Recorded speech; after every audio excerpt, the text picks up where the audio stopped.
नमस्कार। आप सबका स्वागत है मेरे चैनल द फागुन्स वर्ल्ड में। आप सोच रहे होंगे कि बहुत दिनों बाद मैं वीडियो लेकर आई हूँ और इतने दिन तक मैं वीडियो लेकर क्यों नहीं आई। तो मेरा ये मानना होता है कि मैं जब भी कोई वीडियो लेकर आऊँ तो वो एक अच्छी इन्फॉर्मेशन के साथ हो, एक अच्छे कंसेप्ट के साथ हो और कुछ नई जानकारी आपको मिले।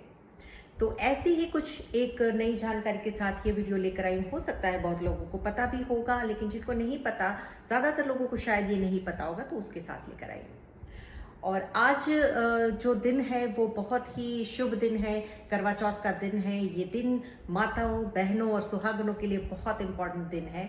आज के दिन वो अपने पति की लंबी उम्र की कामना करती है और उनकी सफलताओं के लिए प्रभु से प्रेयर करती है। तो ये करवा चौथ के व्रत बड़ा ही कठिन व्रत होता है। सुबह 4 से 5 बजे के बीच में बहनें सरगी यानी कि अपने ससुराल से जो भी उनको मिठाइयाँ, ड्राई फ्रूट्स आते हैं वही उनको ग्रहण करना होता है और उसके बाद वो पानी पी लेती है और फिर पूरा दिन निर्जला व्रत करती है। और रात को चंद्रमा के दर्शन करने के बाद अपने पति की प्रेजेंस में उनको अर्घ दे के फिर वो ग्रहण करती है पानी और खाना।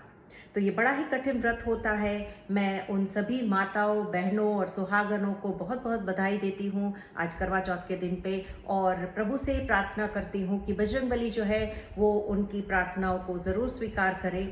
और बहुत बहुत बधाई हो आप सबको। और आज जो वीडियो है उस वीडियो में हम बात करेंगे महासती महारानी द्रौपदी के बारे में। आप सोचेंगे कि जो द्रौपदी जी है उनको तो सब जानते हैं। वो पांचाल नरेश की पुत्री थी, अग्नि से उत्पन्न हुई थी और 5 पांडवों की, महावीर 5 पांडवों की वो पत्नी थी। इसमें नया क्या जानना है।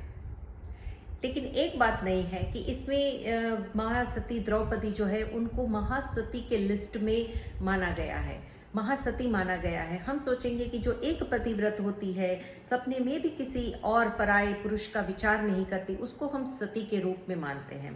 तो यहाँ पर वो 5 पतियों की पत्नी थी, फिर उनको सती की लिस्ट में कैसे माना गया है, उनको भी महासती अनसुया के साथ कंपेयर किया गया है। तो आइए आज हम उसी के बारे में बात करेंगे। ये कहानी शुरू होती है स्वर्गलोक से। स्वर्गलोक की महारानी जो थी यानी कि देवी सची जो थी, वो इंद्रदेव की पत्नी, वो स्वर्गलोक की महारानी थी, वो सब जानते हैं। वो अपने पति यानी कि इंद्रदेव को अपना भगवान मानती थी और उनको वो सर्वश्रेष्ठ मानती थी कि इस दुनिया में उनके जैसा, इस ब्रह्मांड में उनके जैसा कोई भी और सर्वश्रेष्ठ नहीं है।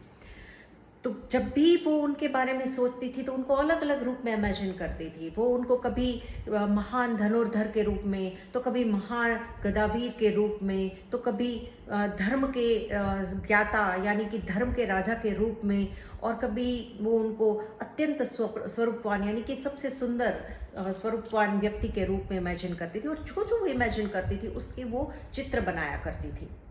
और हम सब जानते हैं कि जो इंद्रदेव थे वो बड़े ही रंगीन मिजाज के हुआ करते थे और उनके जो स्वर्गलोक था उसमें उनके राज्य में बहुत सारी अप्सराएं थी। और इंद्रदेव के बारे में तो हम सब जानते हैं कि वो किस तरह का उनका व्यवहार रहता था स्त्रियों के प्रति।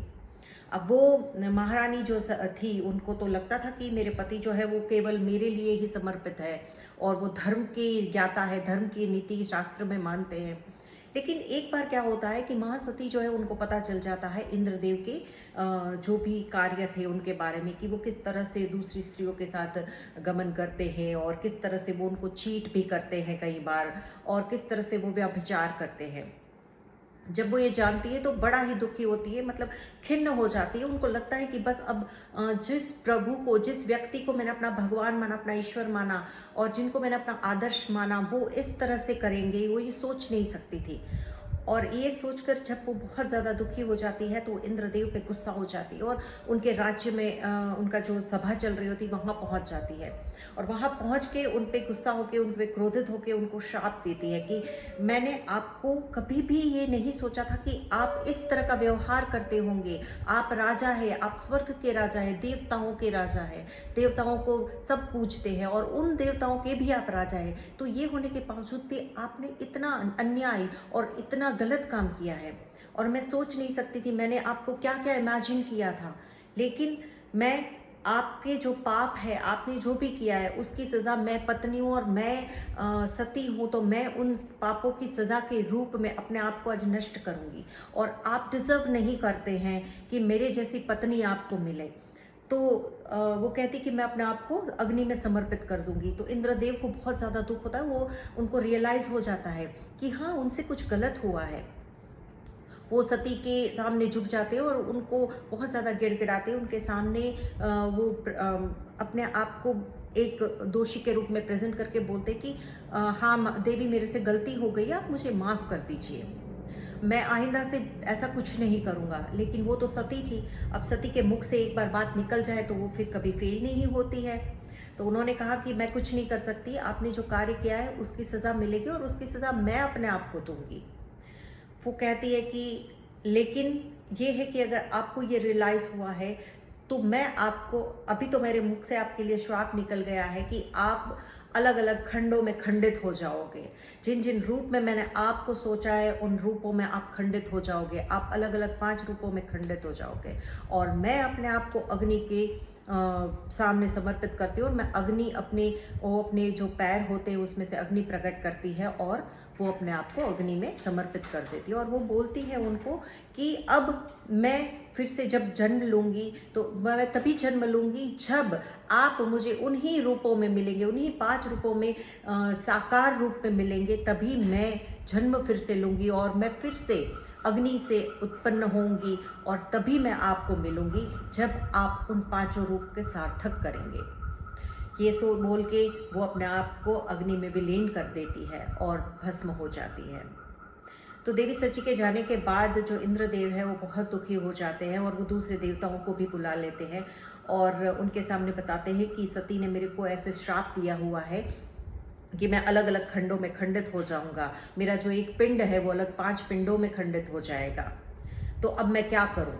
तो देवता उनको एक उपाय बताते हैं कि आप ये कर सकते हैं देव कि आप अपने जो खंड है वो अलग अलग देवताओं को उनके आत्मलिंग के रूप में उनको समर्पित कर दे कि वो अपनी आत्मा में उसको विलीन कर ले और जब भी सही समय आएगा और जब भी सही समय रहेगा तब आप फिर से उन आत्मा रूप को, आत्म जो आपका आत्म ज्ञान, आपका आत्म ज्योति जो है उसको फिर से आप प्रकट कर सकते हो और आपके आत्मा से जो ज्ञान है, आपका आत्मज्ञान, वो फिर से आपके अंदर आ जाएगा।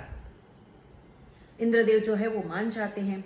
एक तो पिंड जो है वो इंद्रदेव के खुद का स्वयं की आत्मा जो है वो उसमें रहता है और दूसरा जो है वो हो जाता है पवन देव को वो देते हैं, जो पवन देव की आत्मा के साथ लीन हो जाता है। एक पिंड जो है वो दे देते हैं अश्विनी कुमारों को दे देते हैं 2 पिंड, तो वो उसमें विलीन हो जाते हैं। एक पिंड जो है वो धर्मराज को दे देते हैं तो वो उनमें विलीन हो जाता है। इस तरह से 5 पिंड जो थे वो 5 देवताओं के पास रहते हैं और जब भी सही समय आता है, जब भी प्रभु श्री कृष्ण जो हमारे भगवान है, श्री नारायण, वो जब भी जन्म लेते हैं तो उसी समय जो उन्होंने जिस तरह से पूरे कर्मों और कर्मों के प्रावधानों को रचना की हुई है उसे मुताबिक जब 5 पांडवों का जन्म होता है और हम सब जानते हैं कि 5 पांडवों का जन्म किस तरह से हुआ था, अलग अलग देवताओं के अपने आत्म ज्योत को देने के बाद उसमें से उनके प्रागट्य हुआ था। तो ये थे 5 पांडव और जब 5 पांडव का जन्म हो जाता है, वो जब साकार रूप में बड़े हो जाते हैं, जब वो इस काबिल बन जाते हैं और एक जो है वो धनुर्धर बन जाते हैं महान, जो अर्जुन जी थे, एक थे जो भीमसेन जो महान गदाधारी और पवन देव का जो रूप माने गए हैं, जो महाशक्तिशाली होते हैं, और अश्विनी कुमार जो थे दोनों, एक बहुत अत्यंत सुंदर, और सहदेव जी थे, नकुल जो थे वो बहुत सुंदर थे और सहदेव जी जो थे वो महाज्ञानी थे, और सबसे बड़े भाई यानी कि धर्मराज के रूप जो थे युधिष्ठिर, वो जन्म लेते हैं। और उन सब का जब साकार रूप में बड़े हो जाते हैं तब देवी इंद्राणी जो है वो द्रौपदी के रूप में अग्नि से प्रागट्य लेती है और वही थी हमारी महान महासती द्रौपदी। तो महासती द्रौपदी के 5 पति थे, लेकिन वो 5 पति सिर्फ 5 शरीर थे, उनकी आत्मा एक थी, वो इंद्रदेव की एक ही रूप की आत्मा से बने हुए 5 पिंड थे। तो आपको कैसी लगी मेरी ये कहानी? आई होप कुछ नया जानने को मिला होगा। और आप मेरी वीडियोस लाइक करें, शेयर करें, और कुछ भी इंफॉर्मेशन चाहिए तो आप मुझे कमेंट बॉक्स में पूछ सकते हैं। और मेरी वीडियोस आती रहेगी। और अब दिवाली के दिन आ रहे हैं, बड़े ही शुभ दिन होते हैं। इन दिनों में मैं कुछ नए नए व्यंजन, यानी कि कुछ चटपटे, कुछ मीठे, कुछ नमकीन व्यंजनों की वीडियोस लेकर आऊँगी। तो देखते रहिए मेरे वीडियोस। तब तक के लिए खुश रहे, स्वस्थ रहे और ईश्वर का नाम ले। नमस्कार।